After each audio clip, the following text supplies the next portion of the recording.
আসসালামু আলাইকুম সুপ্রিয় শিক্ষার্থীরা, আশা করি সবাই ভালো আছো এবং সুস্থ আছো। সবাইকে আজকে ক্লাসে স্বাগতম। প্রিয় শিক্ষার্থীরা, আমি এবিএম মঞ্জুর হাসান, সহকারী শিক্ষক, ঘাটাইল ক্যান্টনমেন্ট পাবলিক স্কুল ও কলেজ। আমি আজ ষষ্ঠ শ্রেণীর তোমাদের বার্ষিকের সিলেবাসের একটি অংশ, একটি কবিতা বাঁচতে দাও কবিতাটি নিয়ে আলোচনা করব।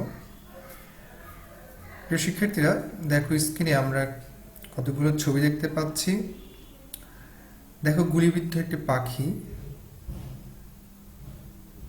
অর্থাৎ প্রকৃতিতে যে পাখিরা তাদের মতো করে উড়ে বেড়ায়, আমরা যদি সেই গুলিবিদ্ধ মানে গুলি করে অর্থাৎ তাদেরকে মেরে ফেলি, তাহলে কিন্তু প্রকৃতি তার সৌন্দর্য হারাবে। দেখো ডান সাইডে একটা ছবি দেখতে পাচ্ছি, ছবিতে দেখা যাচ্ছে যে গাছ কেটে ফেলা হচ্ছে, বন উজাড় করা হচ্ছে। এতে কি হচ্ছে? আমাদের প্রকৃতি পরিবেশ ধ্বংস হচ্ছে। মাঝখানে দেখো একটা সুন্দর একটা গাছ দেখতে পাচ্ছি, যে গাছ আমরা যদি গাছ লাগাই তাহলে কী হবে? আমাদের প্রকৃতি সুন্দর হবে, আমরা অক্সিজেন পাবো, প্রকৃতি আগামী দিনের জন্য একটি সুন্দর পৃথিবী আমরা রেখে যেতে পারবো। তো আজকে যে কবিতাটি আমরা পড়তে যাচ্ছি সেটি লিখেছেন শামসুর রহমান। প্রিয় শিক্ষার্থী, মনে রাখবে অনেকেই ভুল করে শামসুর রহমান বলে থাকে, আসলে উনি হচ্ছেন শামসুর রহমান। বাঁচতে দাও কবিতাটি, এটি খুবই চমৎকার এবং সুন্দর একটি কবিতা। এই কবিতাটি থেকে আমরা লেখক পরিচিতি সম্পর্কে বিস্তারিত জানব, শব্দের অর্থ বলতে পারবো, এবং মূলত এই কবিতাতে আমাদের কবি শামসুর রহমান মূলত তিনি গুরুত্ব দিয়েছেন যে প্রকৃতি ও পরিবেশ সংরক্ষণের উপর, অর্থাৎ এই কবিতাটিতে মূলত প্রকৃতি ও পরিবেশ সংরক্ষণের উপর যে ব্যাখ্যা তা তিনি চমৎকারভাবে তুলে দিয়েছেন। কেন আমাদের প্রকৃতির সংরক্ষণ করতে হবে, মানুষ ও প্রকৃতির সকল প্রাণীকুলের বাঁচার যে অধিকার রয়েছে সেই বিষয়ে তিনি এই কবিতাটিতে চমৎকারভাবে তিনি উপস্থাপন করেছেন। তো শিক্ষার্থীরা, আমরা শুরুর আগে যে জিনিসটা জানবো সেটা হচ্ছে কবির পরিচিতি। কবি শামসুর রহমান, তার জন্ম হচ্ছে 1929 সালের 24শে অক্টোবর ঢাকা শহরে, পৈতৃক নিবাস নরসিংদী জেলার রামপুরা থানায়। পিতার নাম মোখলেসুর রহমান চৌধুরী, মাতার নাম আমিনা খাতুন। শিক্ষা জীবন 1945 সালে ম্যাট্রিক ও 1947 সালে ইন্টারমিডিয়েট ঢাকা বিশ্ববিদ্যালয় থেকে স্নাতক ডিগ্রি লাভ করেন। পেশায় তিনি ছিলেন একজন সাংবাদিক, অর্থাৎ তিনি সাংবাদিকতা পেশা বেছে নিয়েছেন প্রথমে। সাহিত্যিক পরিচয়, তিনি সাংবাদিকতা পেশার পরবর্তীতে তিনি মূলত সাহিত্য চর্চার প্রতি তিনি দৃষ্টিপাত করেন। তার কাব্য সাধনায় নিয়োজিত ছিলেন। তিনি মূলত কবিতায় বিশেষ করে মধ্যবিত্ত নাগরিক জীবনের প্রত্যয়, উপমা ও চিত্রকল্পের প্রকৃতি নির্ভর এবং বিষয় ও উপাদানের শহর কেন্দ্রিক, আসলে তাকে শহরী কবিও বলা হয়ে থাকে বা নাগরিক কবি, তোমরা নিশ্চয়ই জানো। উল্লেখযোগ্য রচনা হচ্ছে তার কাব্যগ্রন্থ, অর্থাৎ কবিতার গ্রন্থগুলো হচ্ছে বিধ্বস্ত নীলিমা, নিরালোকে দিব্যরথ, বন্দি শিবির থেকে, বুক তার বাংলাদেশের হৃদয়, হরিণের হাড়, বাংলাদেশ স্বপ্ন দেখে, দেশদ্রোহী হতে ইচ্ছে করে। পুরস্কার, বাংলা একাডেমি পুরস্কার সহ অসংখ্য পুরস্কার ও সম্মাননায় তিনি ভূষিত হয়েছেন। এই কবি অর্থাৎ শামসুর রহমান 2006 সালের 17 আগস্ট মৃত্যুবরণ করেন। প্রিয় শিক্ষার্থীরা, দেখো আমাদের কিন্তু পরীক্ষার জন্য এবং আমাদের জানার জন্য শামসুর রহমান কিন্তু অবশ্যই একজন গুরুত্বপূর্ণ লেখক। তোমরা দেখি কতটুকু মনে আছে, আমরা পরবর্তী অংশে একটু দেখি। জ্ঞানমূলক দেখি প্রশ্নগুলো তোমাদের পারো কিনা। শামসুর রহমানের জন্ম কত সালে? 1929 সালে। শামসুর রহমানের পৈতৃক গ্রামের নাম কি? পানাতলী। তো শিক্ষার্থীরা, আসো আগে আমরা কবিতাটি শুরু করার আগে প্রতিবারের মতো আমি কবিতা ভাব বিশ্লেষণের পূর্বে শব্দার্থগুলো আমরা একটু জেনে নিই।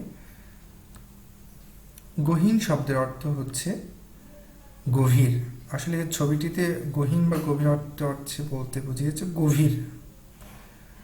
নাইতে হচ্ছে গোসল করতে, গাঙে, গাঙে অর্থ হচ্ছে নদীতে। পানকৌড়ি অর্থাৎ হচ্ছে কালো রঙের হাঁস জাতীয় মাছ শিকারী, অর্থাৎ যারা আমরা জানি এগুলো মাছ শিকারী, ঠিক আছে।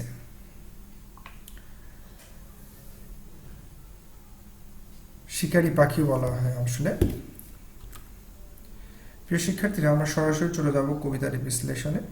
কবিতাটি বিশ্লেষণের পূর্বে একটু আমি জানিয়ে নিতে চাই, মূলত এই কবিতাটি আসলে প্রকৃতি ও পরিবেশে মানুষের বেঁচে থাকার যে প্রধান আশ্রয়, কিন্তু মানুষের হাতেই এই যে আমাদের পৃথিবীটা দিন দিন কী হচ্ছে, ধ্বংস হয়ে যাচ্ছে।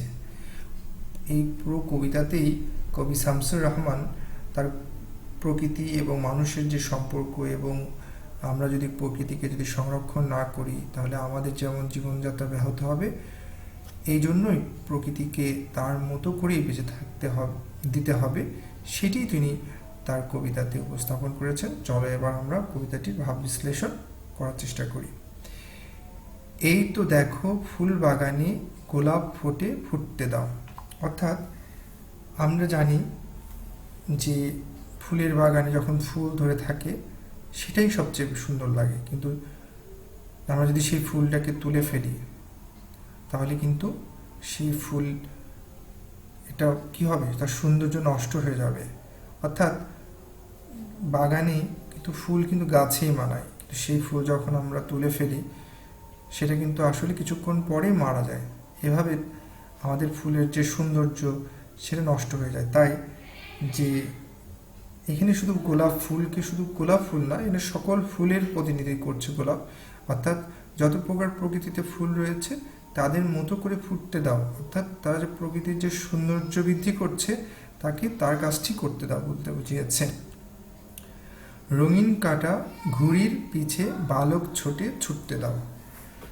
শিক্ষার্থী বন্ধুরা খেয়াল করো, রঙিন কাটা ঘুড়ি, আমরা জানি গ্রাম বাংলায় বিশেষ করে এটা খুবই চোখে পড়ে।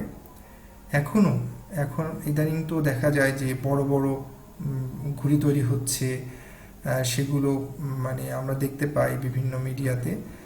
তো এই যে প্রতিযোগিতা, অর্থাৎ এটা একটা আনন্দ, শিশু কিশোরদের একটা যে আনন্দ, যে ঘুড়ি ওড়ায়, সেই ঘুড়ি অনেকটা কেটে যায় অনেক সময় প্রতিযোগিতা করতে গেলে, সে তার পেছনে পেছনে সবাই ছোটাছুটি করে ছুটতে থাকে, সেই শিশুকে বাধা দেওয়া যাবে না। এটাও তার হচ্ছে একটা শিশু বা কিশোর জীবনের একটি অংশ, তাকে তার মতো করে ছুটতে দাও, তার মতো করে জীবনটা উপভোগ করতে দাও, তাকে বাধা দেওয়া যাবে না।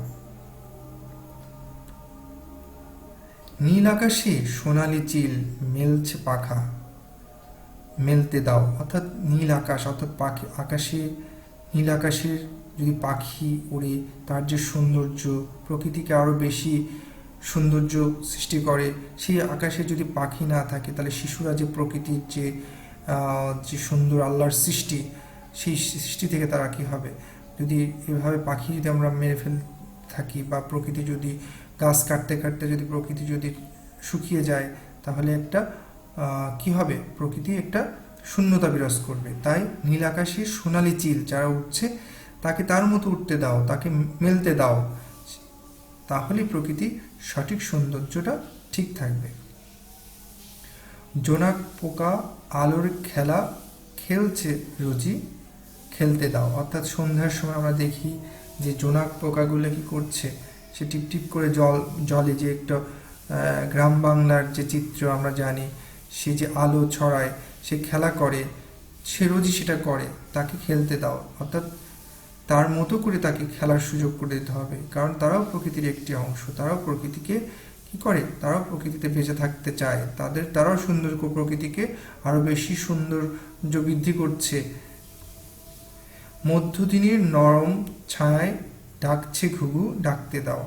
আমরা জানি মধ্যদিনে নরম ছায়ায়, অর্থাৎ দুপুরবেলার দিকে কি ছায়া পেলে ঘুঘুরা গাছের ছায়াতে তারা অবস্থান করে, তারা তাদের মতো করে যে ঘুঘু ডাকছে তারাও একটি প্রকৃতির অংশ, তাদেরকে কবি কি বলছেন, তাদের মতো করে ডাকতে দাও, তাদেরকে বাধা দিও না। বালির উপর কত কিছু আঁকছে শিশু, আঁকতে দাও। অর্থাৎ আমরা এমন কেউ নেই যে নদীর পাড়ে গিয়েছি ছেলেবেলায় আমরা একটু বালির উপরে, একটু ভেজা ভেজা বালির উপরে কিছু আঁকাআঁকি করি নাই, এমন কেউ নেই। সবাই আমরা বেলাটা, এই ছোট্টবেলা এখনও আমরা যদি নদীর পাড়ে বা সমুদ্রের পাড়ে যাই, নিজের অনেক কিছু লিখতে ইচ্ছে করে।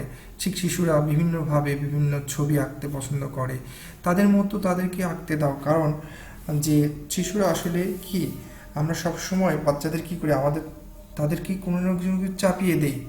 সেই চাপিয়ে দেওয়া থেকে আমাদের বিরত রাখতে হবে। শিশুরা শিশুদের মতো করে তারা বড় হবে। তারা যদি ফুল, পাখি, ফল সে বালুতে আঁকছে, তাদের মতো করে তাদেরকে সেই প্রতিভাকে বিকাশ করতে হবে, তাদের মননকে সেখানে তাদেরকে দাম দিতে হবে। এই জন্য বলছে কত কিছু আঁকছে শিশু, আঁকতে দেওয়া, তাদের মতো করে তাদেরকে একটু সময় দিতে হবে। কাজল বিলে পানকৌড়ি নাচছে সুখে নাইতে দাও। অর্থাৎ কাজল বিলে যে পানকৌড়ি, আমরা বলেছি পানকৌড়ি হচ্ছে একটা শিকারী পাখি, তাকে নাইতে দিতে হবে। নাইতে মানে গোসল করতে দিতে হবে। গহীন গাঙে সুজন মাঝি বাইছে নাও বাইতে দাও। অর্থাৎ গহীন মানে গভীর, গাঙে মানে হচ্ছে নদীতে, গহীন মানে গভীর নদীতে, এখানে সমুদ্রতে বোঝায়।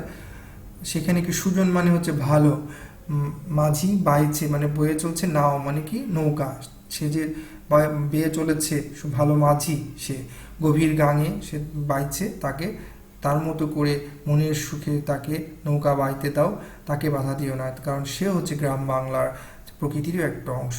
ঠিক আছে? তো নরম রোদে শ্যামা পাখি নাচ জুড়েছে নাচতে দাও। নরম রোদে, অর্থাৎ নরম রোদে শ্যামা পাখি আমরা দেখতে পাচ্ছি ছবিতে, সে যখন নাচছে তাকে তার মতো করে নাচতে দাও। কারণ মানুষ ও প্রকৃতির সম্পর্ক হচ্ছে নিবিড়। তারা কিন্তু কি করছে, আমাদের ক্ষতিকর বিভিন্ন কীট পতঙ্গগুলোকে খেয়ে কি করছে, প্রকৃতিকে ভারসাম্য রাখছে।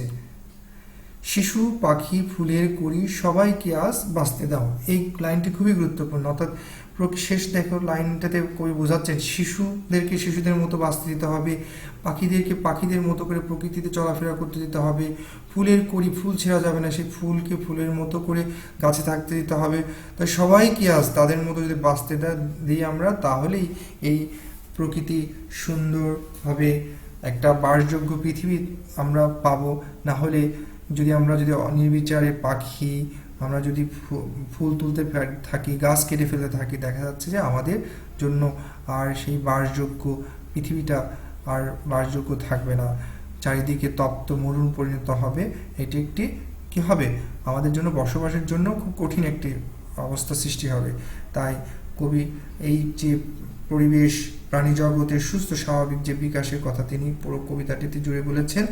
তাই কবি ভাষায় বলতে হয় যে কবিতায় যে প্রতিকূলতাকে জয় করার কথাই সুন্দর করে আসলে প্রকৃতির যে সুন্দর করে তুলে ধরেছেন কবি।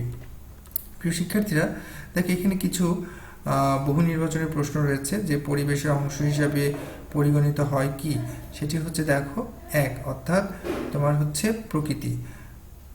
শ্যামা পাখির নাচ দেখে মনে হয় কি মনে হয় তোমাদের কাছে, সেটা হচ্ছে প্রকৃতির আনন্দময়তা আমাদের কাছে মনে হয়। আরেকটা কি রয়েছে 2, এর সাথে 2 বহু নির্বাচনের প্রশ্ন, এটা পাখিদের নির্ভয়তা প্রকাশ পেয়েছে। আরেকটা হচ্ছে গ হচ্ছে, এটা হচ্ছে কি, এখানে দেখো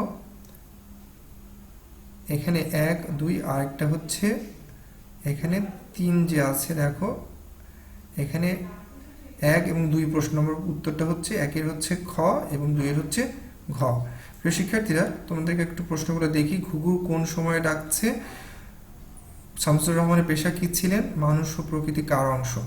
দেখো এরকমভাবে জ্ঞানমূলকগুলো তোমরা পরবর্তী আমি হোমওয়ার্ক দিব, সেটা তোমরা করবে এবং উত্তরগুলো লিখবে। দেখো উত্তরগুলো দেখে নাও। ঘুঘু কোন সময় ডাকছে? মধ্যদিনে। শামসুর রহমানের পেশায় কি ছিলেন? সাংবাদিক। মানুষ ও প্রকৃতি কার অংশ?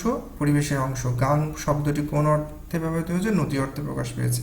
প্রিয় শিক্ষার্থীরা, তোমরা পঠিত যে অংশটা, তোমরা কবিতা, লেখক পরিচিতি, শব্দার্থ থেকে তোমরা 15টি জ্ঞানমূলক প্রশ্ন তৈরি করবে এবং এই উত্তরগুলো আমার ইনবক্সে লিখে পাঠাবে। সবাইকে ধন্যবাদ। সবাই ভালো থাকবে এবং সুস্থ থাকবে। আল্লাহ হাফেজ।